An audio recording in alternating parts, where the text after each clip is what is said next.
I was getting out of jail in about a week's time, and I rang Leanne, which is my youth worker, and I said, I'm a bit nervous about getting out, and she goes, oh, well, what are you doing when you get out? Oh, nothing, I don't know. Well, I just got this call from this really cool guy. They're making films with young people. Are you interested? And I go, yeah. And it kind of just blew it off a little bit. So then I got out, and Leanne knew, I think Leanne even said to you, I've got the perfect person, but she's getting out, and if you're going to get her, you got to get her now, otherwise we'll lose her. Just because of drugs and everything, and if I got bored and I didn't have anything to do and had nowhere to go, and I would have definitely ended up back in the same situation. You gave me thousands of dollars worth of equipment, and I'm a crook, and I'm a crim, and I could have fucking, done the wrong thing, but I didn't, and you trusted me with that, and, you gave me your trust, and I think that was one of the main things I was just blown away by, fuck.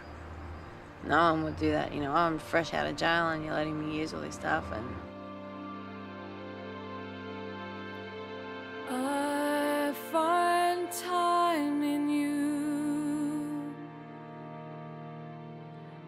I rest well with you. In my heart, I'm yours, you're mine.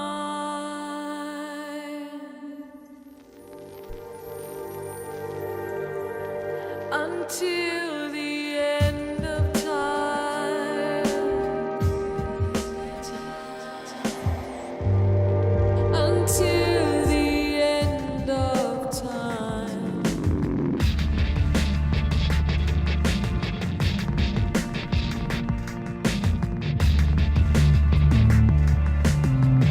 We've contacted your mum and she's prepared to post bail, but once you're released, she doesn't want you going home.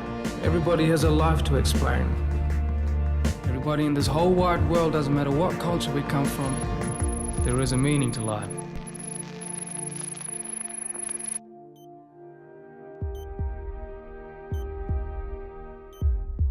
When you're pregnant, it's like, yeah, I'm pregnant. But you don't actually, it's hard to explain. It's like, you don't believe it until you actually feel that first kick, and it's like, oh my God, I just felt my baby, oh my God. Are you ready? Cool. And progress of the baby going down and your cervix dilating and how you contract And it. what about belly button ring? It's not a problem. The nurse comes in, she checks down below, she goes, okay, let's get the doctor and you can push. When you're actually pushing out a kid, you're not going to think of anything, you're just thinking, I'll get this kid out. When I think about it now, it's like, oh my God, my life is going to change within minutes. I'm going to have another person to look after, and, it's like, oh my God.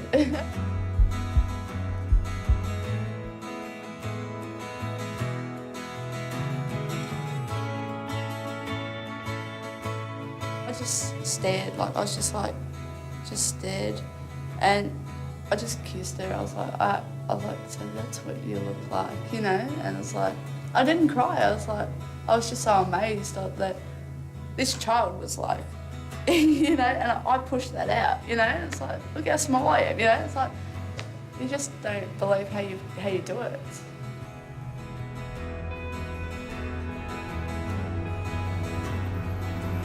When kids are sick, you're pretty much up all night. And it's like, then, because I don't want to sleep, they're crying all the time. Teething is probably pretty bad too. Teething's like, and it's like, you're tired, you run down, or if she doesn't eat her dinner, that really frustrates me, because I think, why isn't she eating, I feel bad, I think that she's hungry, or I think she doesn't like what I've made for her.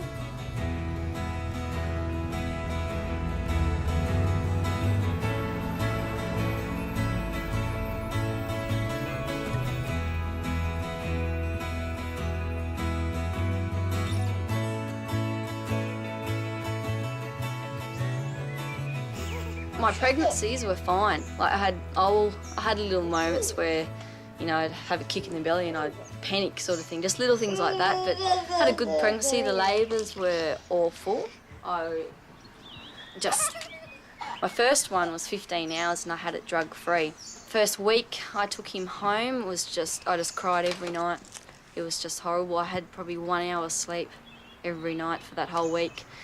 And Sam, my partner, couldn't do much for me because, you know, I was breastfeeding him and he felt comfortable only with me because of this, like they get addicted to the smell or something. And then, yeah, it's just hard getting them into sleeping patterns, and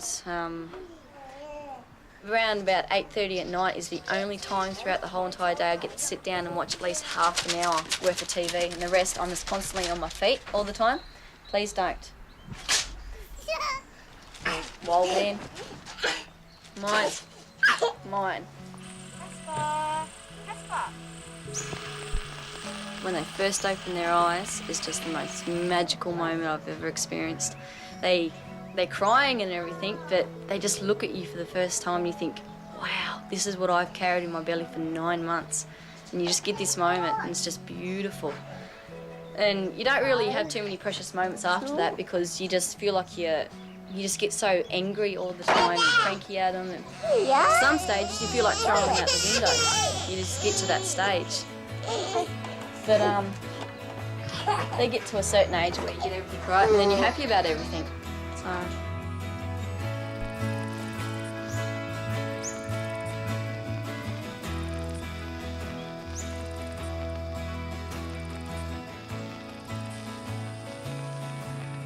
To have a bond with my mum like we used to when we were little, like, you know, the trust, the thing, like being able to say, oh, Mum, can I go out tonight? And not have her ask like the 20 questions. Well, who with? Where are you going? Rah, rah, rah. Are you going to do this? What are you doing? Are boys there?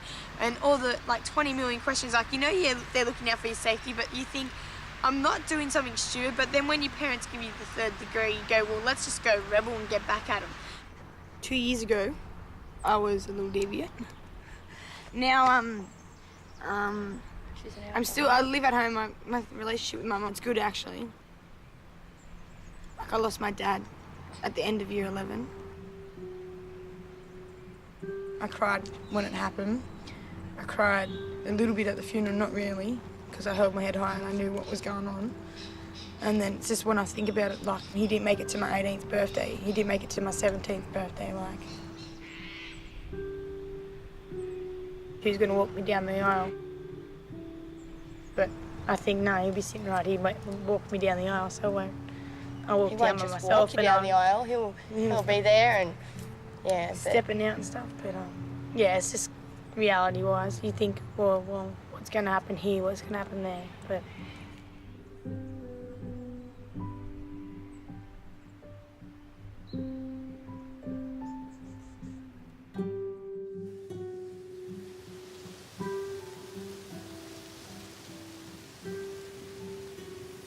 Well, about 2 years ago, when I was living with my mum, when I found out mum was sick, I had to go and live with my dad. She passed away about 26th of February, 98.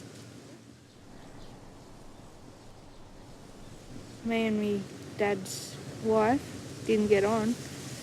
We got into a few blues, arguments and stuff. And I ended up getting kicked out of there and had to go live in a foster home. Well, we didn't get along, like me and the kids. And like I sort of took someone's position in that family.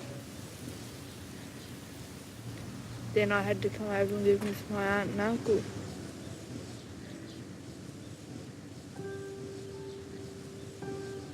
All the ornaments that I brought Mum for Christmas and Mother's Day and stuff, I've got them in a cabinet inside, and there's a fair few of them.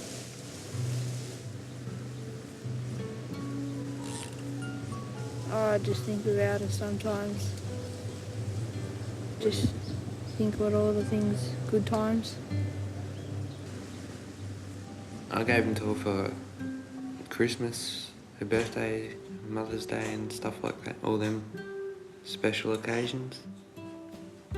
She was glad that we could give her something instead of her having to give us something all the time.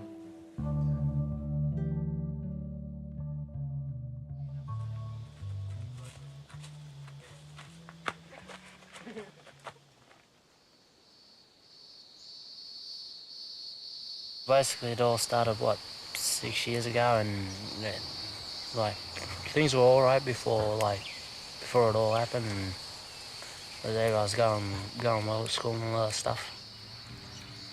Woke up through the night and found that our father found him in the room there with grips for life, trying to hold on, and they called the ambulance. It took at least an hour, 2 hours just to come and all that stuff. 2 hours.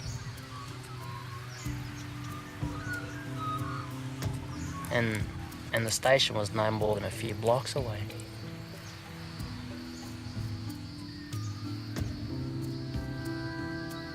It started to go downhill after that. Because we always had our motivation to go to school and all that. So he'd make us get up early hours in the morning and say, get up and all that stuff. He'd have us real motivated.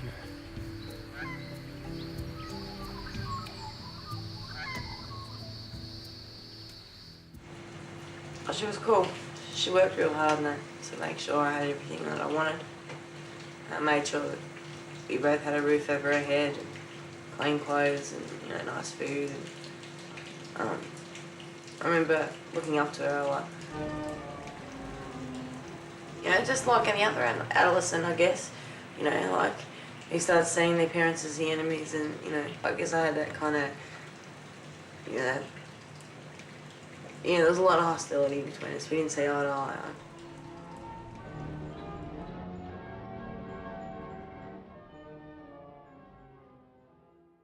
The things that my mum knows about me that no one else would, and that makes me happy, and that she knows that I like surprises and that kind of thing, and she never cooks nothing that I don't like, and if she knows she is cooking something that I don't like, she'll cook me something else separate that I do like. Started doing robberies, and we did a couple that day, the first day, and as it went on, it got a few more, and didn't really think of much when we were doing them, and just did them, didn't think of the consequences. And then I got caught for one, and then I got a warning for that from my mum, and she was pretty angry, but it was alright, and we were still sweet about it. And then did again. I got caught stealing cars, and just for something because we didn't have much better to do. Listen, Matt, we've contacted your mum, and she's prepared to post bail. But once you're released, she doesn't want you going home, so you're going to have to find some other arrangements. You understand? Don't be so afraid now that you're not at home. Don't you ever give in now to this pain you've grown. You will find your strength in everything you know. Will I ever find this secret place you go?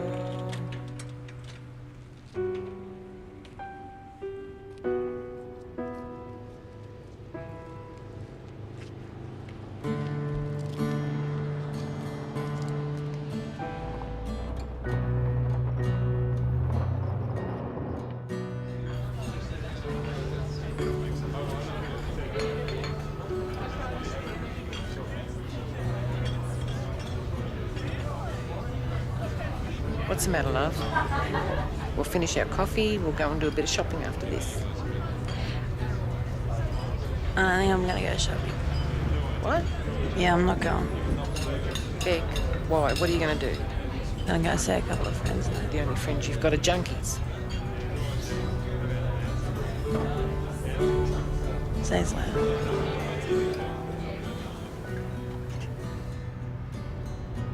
So I was in there for an arm rob, so I was pretty fucked up on the fact that I'd even done that. Like, I just never imagined that I could arm rob somebody in my life.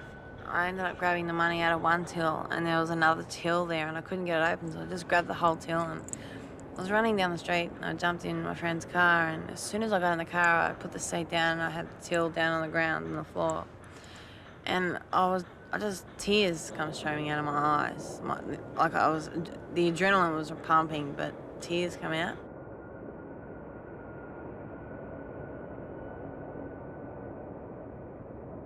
I was just so devastated myself.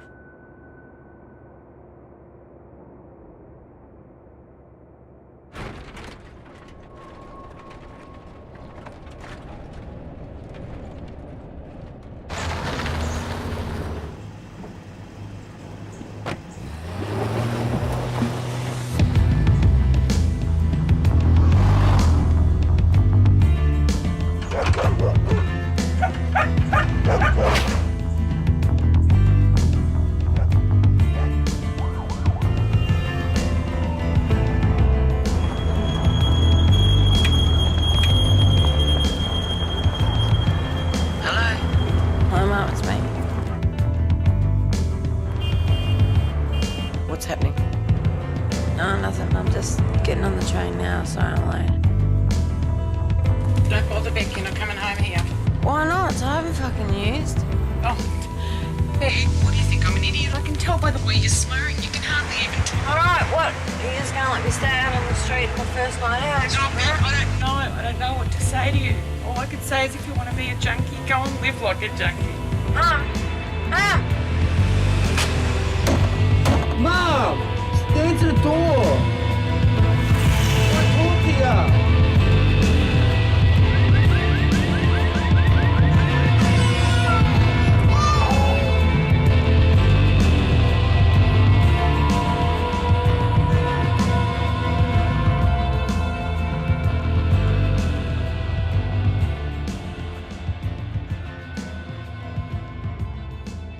And I just took it all for granted, and I figured that she would just say, yep, I'll give you another chance, I'll give you another chance. But she didn't. She just kicked me out. But I reckon that was the smart thing to do on her behalf. How bad it was to me, like, that's my punishment pretty much. And now I reckon she made the right decision by doing that. Because now the shit that I had to go through, sitting in offices all day and waiting for somewhere to stay and going to strangers' houses and stuff, that's just shit. And I wouldn't want to go through that ever again.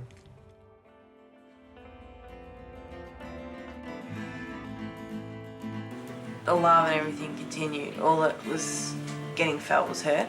And so it was like, the relationship had like suspended in time for a few years and kind of built this wall that was there to protect each other from each other's venom. Do you know what I mean? I don't give up. It's a sort of a battle that you really can't win. You've really got to try and take that back seat and let them come to a point in their time, in their life, when they know, look, hey, like, I've lost everything. To everybody, to any kid, it's something different. When it comes to certain points, they've had enough. And that's pretty basically what you have to do. They told me that, you know, like it'll end, but it's up and down for so long. The unacceptable behaviour that I showed, like, so much, I just hope that she knows that it wasn't really me and it wasn't intentional and it was, in fact, the person that I am when I'm on drugs. Your relationship changes because you've been through so many other things that you normally wouldn't go through as a mother and daughter. But, yeah, it's good now. Yeah, she loves the boys love her. It's good because I feel like I've got 3 kids again and I feel like I've got my family. But I'm just glad I can be there for my brothers now. I love them, they're just so cute.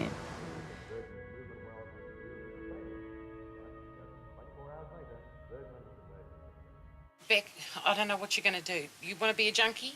Live like a junkie. No. You could have lit a cigarette. It did feel good in a way because we were dramatising all these bad stuff, but then in the end we were still together, where, like, when it was really happening, we weren't together. What can I say? I don't know, Beck. You want to live like, be a junkie, live like a junkie. So where are we going? Anywhere but here. Can you say it like you're pissed off with her? So where are we going? Anywhere but here. So where are we going? Anywhere but here. Alex turned around and said, Mum, why does Beck want to be junk? That was good, the one you did the first time, like you're pissed off. It's good.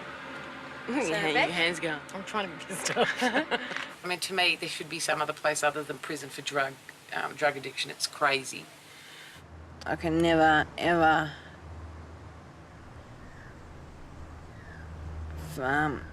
like repay her, kind of. He was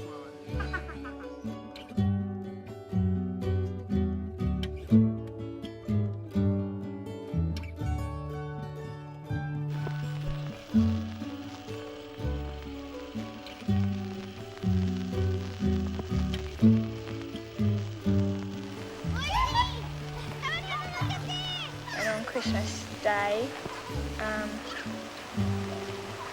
we just opened all our presents with him and had a really good time with him. And then about 2 o'clock, Mum hadn't turned up, so he started getting really frustrated and everything. And so I was swinging on the swings and he came and gave me a kiss and said goodbye and everything. He said, I'll be back in a minute. On his way over to Mum, Mum was coming over to us and they met and he had a gun with him and he went and told Mum to drive to the cemetery where my little brother is. He was stillborn. And she said no and he cocked the gun open and said, look, I'm serious, do it. 2 policemen went after Dad and he committed suicide in front of them.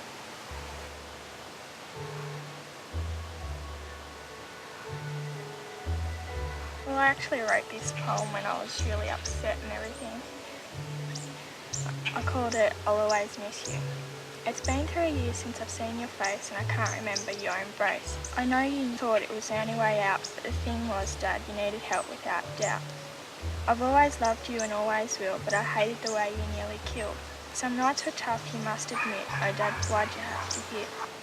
Although you're always here beside me and you're going to guide me, there's always a place for you in my heart. Oh, another one thing is, I love and really miss you. Love always, your daughter Rock.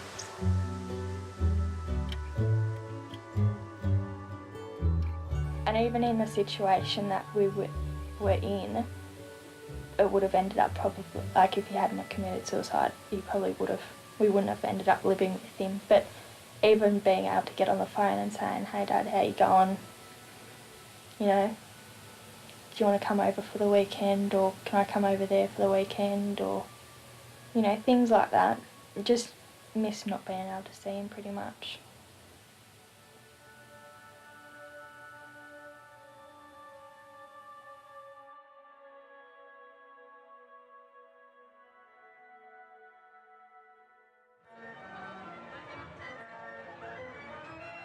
You know you've got a dad out there and it's like, who is he? What does he look like? So I've never seen what he looked like either. But yeah, I went to the prison to see my ex-boyfriend and I couldn't see him for some reason, so I finally got the courage up to say, okay, my dad's, because I knew my dad was there. And I finally got the courage up to say, hey, I want to meet my dad. But as people said, you know, he didn't do nothing wrong by you, he's your father, give him a chance. So that's what I'm trying to do, is just give him a chance, see if he's changed, just see for myself, you know, like. But he's great with Shakaya. Like, we go up to the prison and I take her up there for a visit and I don't like it, but, you know, I wanted to know her hobby too, so.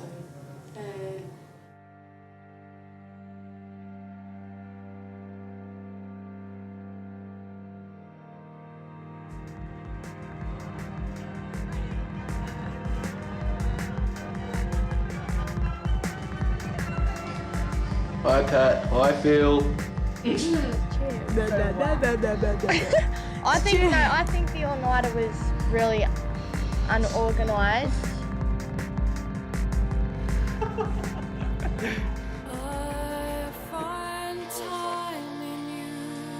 Will.